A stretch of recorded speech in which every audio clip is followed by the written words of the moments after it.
정의당의 혁신은 단순히 당의 혁신이 아니라 정의롭다는 것이 도대체 무엇인지를 다시 규정하는 일이다. 정의당의 혁신위원장으로 추대된 장혜영 당선인의 일성입니다. 1987년생, 만 33살이고요. 영화감독, 유튜버, 싱어송라이터 같은 다양한 경력을 가진 정치인입니다. 정치에 입문한 지는 채 1년이 안 됐어요. 몇 개월 되셨어요? 저 이제 한 7개월쯤 7개월. 됐죠. 7개월. 네. 하지만 만장일치로 혁신위원장이 됐습니다. 장혜영이란 인물도 궁금하고요. 또 정의당 혁신의 구상도 궁금해서 오늘 스튜디오로 직접 초대했어요. 장혜영 정의당 혁신위원장 만나보죠. 어서 네. 오십시오. 안녕하세요. 제가 앞에 소개한 내용들 들으시면서 우리 청취자들이 깜짝 놀라셨을 거예요. 영화 감독, 싱어송라이터. 뭐지 이게 도대체? 뭐 하시던 분이세요?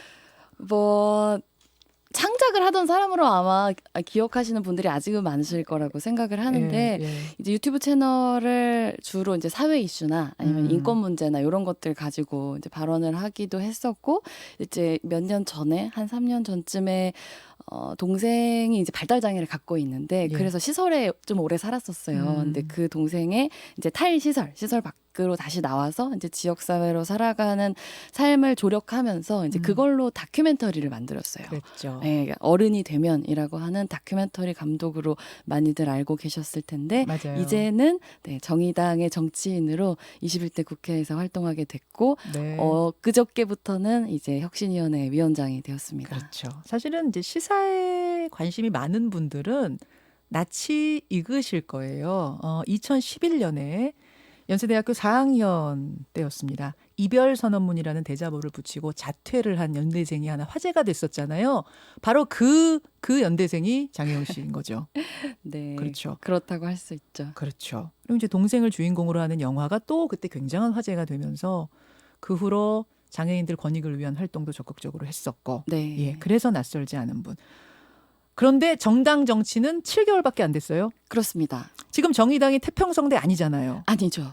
질풍노도 속에서 과연 7개월밖에 안 된 정치 신인이 지휘봉을 잡고 이 당을 혁신할 수 있을까? 묻는다면? 예스. 야, 이게 젊은 정치인이 나오니까 방송도 파격적이네요. 그렇습니까? 예스. 네, 왜냐하면 그러니까 저는 혁신위원장으로 사실 만장일치라고 하는 이제 말이 주는 이제 속 시원함도 있지만 예. 사실 논의를 통해서 여러 가지 협의를 하고 그 결론으로 이제 제가 위원장을 맡게 된 것이고요. 저 혼자 하는 게 아니라 이제 현재로서 13명 예, 그리고 예. 앞으로 좀 몇 분 더 늘어나게 될 텐데 이제 그분들과 함께 팀을 이뤄가지고 이뤄갈 것이기 때문에 네, 그래서 예스라고 말씀드릴 수 있을 것 같아요. 너무 자신 있는 예스인데요. 네.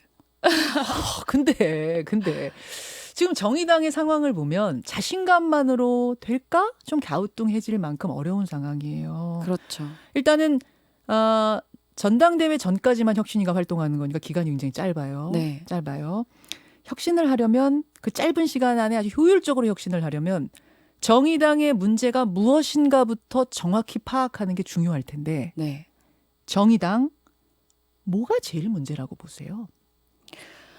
정의당의 문제를 제일 먼저 얘기하는 것도 그렇지만 문제에 접근하는 방식이 관성적인 것일 수도 있다는 생각은 들어요. 그게 무슨 말씀이실까요? 그러니까 사실 3개월 동안에 그 진보 정치 20년이라고 얘기하는 정의당을 전부 혁신한다고 하는 게 가능하다고 아무도 생각하지 않을 거예요. 저도 그렇고 다른 혁신위원님들도 그렇고 전부 다는 안 된다. 네. 그리고 이거를 의결해 주신 이제 전국위원회에서도 이제 그런 우려들이 많으셨지만 그럼에도 불구하고 이제 이런 형태로 출범을 하게 된 것은 혁신위가 종료된 이후에도 예. 계속 지속될 수 있는 어떤 긍정적인 혁신의 동력을 만드는 역할. 동력을 만들면 네, 된다. 그 가능성을 만드는 역할이기 때문에 그런 역할이라면 3개월 안에 한번 힘껏 해볼 수는 있지 않을까? 네. 그런 생각을 하고 있는 것에 가깝습니다. 정의롭다는 게 무엇인지부터 재규정해야겠다. 그러셨어요. 네. 여기에서부터 문제를 좀 풀어나갈 생각이신 거예요? 그렇죠. 정의의 정의부터? 네, 정의의 정의부터. 아마 이제 당원들에게 그 질문을 던지기 전에 개인적으로는 수많은 고민을 하셨을 텐데 네. 장혜영 위원장이 생각하는 정의롭다는 뭡니까? 제가 좋아하는 표현은 그건데요. 정의를 이루어가는 길이라는 게 음. 우리가 정말 어떤 누구나 합의할 수 있는, 누구나 동의할 수 있는 멋진 정의가 있어서 그걸 우리가 함께 경주해 가면 된다. 이런 거라기보다는 우리 시대가 마주하고 있는 되게 구체적인 어떤 명백한 부정의들이 있다고 생각해요. 그것들을 어떻게 현실적으로 우리가 없애 나가거나 줄여 나갈 것인가의 문제로 천착하는 게 저는 정의를 추구하는 방식이라고 생각합니다. 부정의부터, 그러니까 정의롭지 못한 것부터 제거하면 네. 정의를 향해 나갈 수 있지 않을까? 그렇죠. 사실은 다들 그렇잖아요. 우리가 뭐 정의의 용사들의 얘기 같은 것들을 떠올려 봐도 어떤 그런 절대적이거나 선언적인 정의를 얘기한다기보다는 굉장히 구체적인 불의에 맞서 싸웠던 사람들에게 우리는 정의로움을 배우잖아요. 예, 예. 그런 거라고 생각해요. 그럼 정의당이 사실 이번 선거에서 기대만큼 성과를 얻지 못했던 건 그 정의롭다. 정의당에 기대하는 그 정의에 좀 다다라지 못한, 적합하지 못했던 측면이 있었다고 보세요? 여러 가지가 있을 텐데요. 그래서 전 혁신위원장으로서 내가 위원장이니까 나는 이렇게 생각해. 이런 얘기를 강력하게 하는 것보다는 같은 저한테 주신 되게 중요한 질문들이잖아요. 네. 이것들에 대해서 단위 시간 안에 우리 위원님들하고 함께 최대한 얼마나 많은 당원님과 또 네. 당원뿐만 아니라 시민분들의 생각을 종합할 수 있을까. 네. 그래서 토론해서 모아낼 수 있을까가 더 중요하다고 생각하는데 분명히 미진한 부분들이 있으니까 미진한 평가를 받았겠죠. 예를 들면 이거는 좀 아니었던 것 같다라는 어떤 사례 같은 게 기억나세요? 이거는 아니었다라고 하는 사례,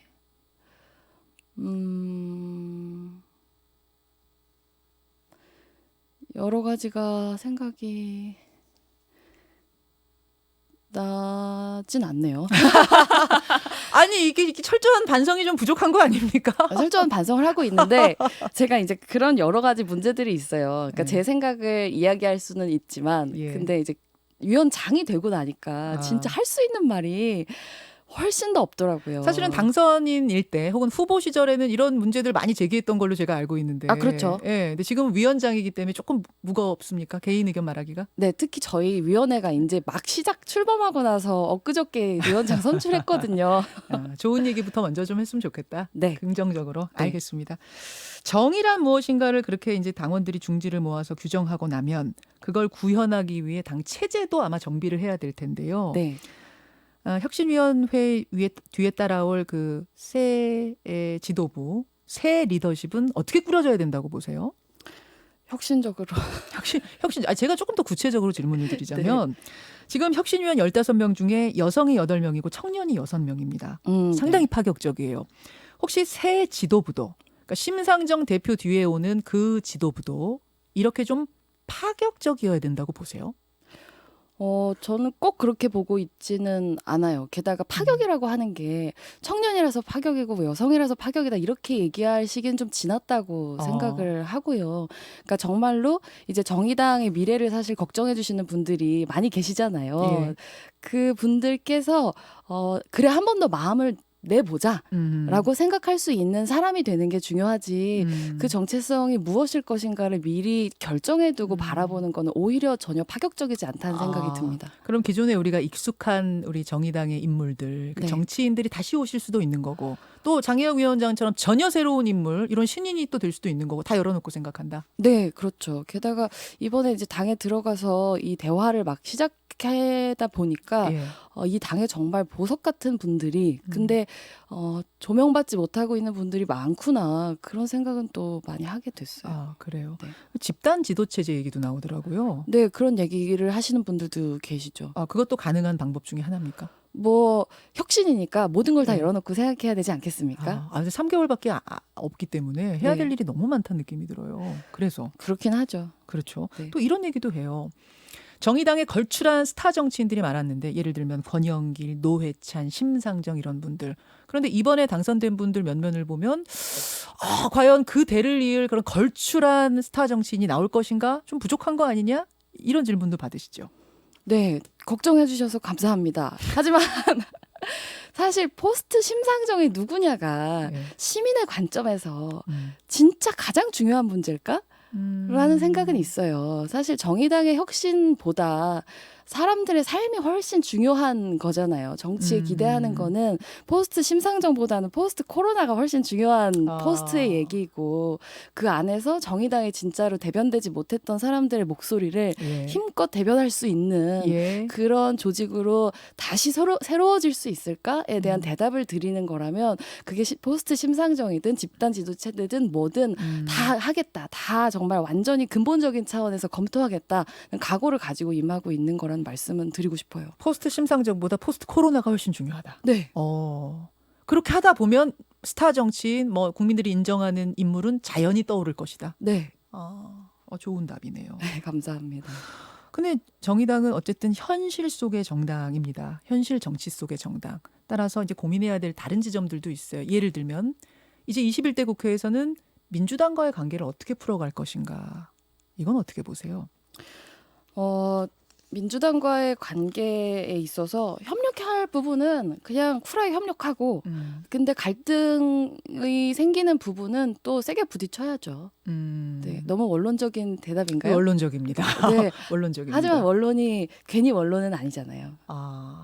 그러니까 규정을 해놓고 가지 않겠다는 답이기도 하네요. 네, 왜냐하면 예. 그 어느 때보다 우리 예. 사회가 유연성을 발휘해서 위기에 예. 대처해야 되는 거기 때문에 도그마에 갇히는 거야말로 가장 위험한 태도라고도 생각합니다.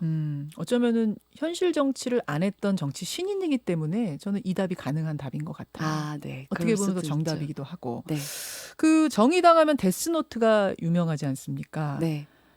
그래서 이제 질문을 드리는데 지금 이제 윤미향 당선이 곧 장혜영 당선인과 함께 국회의원 신분이 되는 윤미향 당선인 논란이 뜨겁습니다. 네. 뭐 현실 정치에서는 가장 뜨거운 논란인데 어떻게 생각하세요?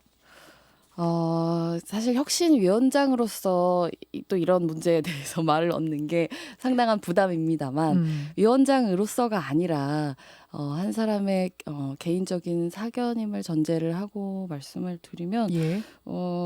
일단은 윤미향 당선인께서는 장관은 아니세요. 장관 후보는 아니시거든요. 예. 네, 그래서 만약에 데스노트를 묻는다고 하면 저는 민주당이 물어야 되는 거라고 생각하거든요. 정의당이 데스노트를 이래라 저래라 할 수 있는 거라기보다는 윤미향 당선인께서는 또 비례대표로 그렇죠. 오신 분이기도 하기 때문에 예. 그래서 정의당에서 나간 입장에서도 역시 민주당의 책임 있는 태도를 촉구하는 것이지 그 당선인에 대해서 저희가 왈가왈부했던 그런 관점으로 정리된 메시지는 전 아니었다고 이해하고 있습니다. 민주당에서 공천을 줘서 당선이 되신 분이니까 일단 민주당이 좀 책임 있게 먼저 판단하는 것을 보고 싶다 그 말씀이신 거예요? 뭐 그렇게 이미 저희 당의 입장이 나갔으니까요. 네. 심상정 대표께서는 이 윤미향 당선인에 대해서 이 의혹 제기되는 것에 대해서 부정적인 시각으로 입장을 내신 걸로 알고 있는데. 네, 저희 당 차원에서 그렇게 나간 거라고 봐야 되겠죠. 예. 장혜영 위원장은 좀 지켜보자는 쪽이세요? 저는 이제 위원장이 됐으니까 예. 오늘은 말을 아끼겠습니다. 오늘 말을 너무 아끼시는 것 같은데요. 아껴야 예스 되잖아요. 빼고는 다 네. 아끼시는 것 같은. 지켜봐 주세요. 알겠습니다. 이런 질문도 하나 들어왔어요. 정의당이 문제 제기는 참 잘하는데 대안이 부족한 거 아니냐. 이 부분에 대해서 어떻게 생각하세요? 한마디로 지적은 잘하는데 그래서 답은 뭔데? 라고 하면 답이 있는가? 뭐 이런 질문들. 그거는 아픈 지적이고요. 그리고 새겨들어야 할 지적이라고 생각하는데 정의당이 쉬운 문제들을 해결하려고 했다면 그렇지 않았을 거라고는 생각합니다. 어려운 문제들, 다른 사람들이 외면하고 싶어하는 문제들에 대해서 어쨌든 천착해 왔기 때문에 예. 그래서 그만큼 이제 해결에 있어서도 더 많은 노력, 더 많은 헌신이 필요하다고 생각하고 근데 여러 가지 일들이 있었음에도 불구하고 저를 포함해서 정의당 안에서 또 밖에서 정의당 내지는 이제 진보 정치에 여전히 기대를 거는 혹은 포기하지 못하는 분들의 마음은 네. 그럼에도 불구하고 이걸 우리가 끝까지 해보자라고 하는 진심이라고 생각하거든요. 그런 의미에서 정말 더 좋은 모습 보여드릴 수 있게 많이 애쓰겠습니다. 21대 국회의 거대 양당 속에서 소수당의 역할이 어느 때보다 중요한 시점입니다. 예. 그래서 정말 잘 혁신이 됐으면 좋겠고 21대 국회에서 귀한 역할을 담당할 수 있는 당으로 거듭났으면 좋겠습니다. 네, 감사합니다. 예, 장혜영 혁신위원장 오늘 고맙습니다. 감사합니다. 김현정의 뉴스쇼는 청취자 여러분의 참여로 이루어집니다. 트위터, 페이스북, 레인보우 게시판, 그리고 단문 50원, 장문 100원의 유료 문자 샵 1212, 우물정 1212 통해 참여하실 수 있습니다. 김현정의 뉴스쇼, 여러분과 함께 만듭니다.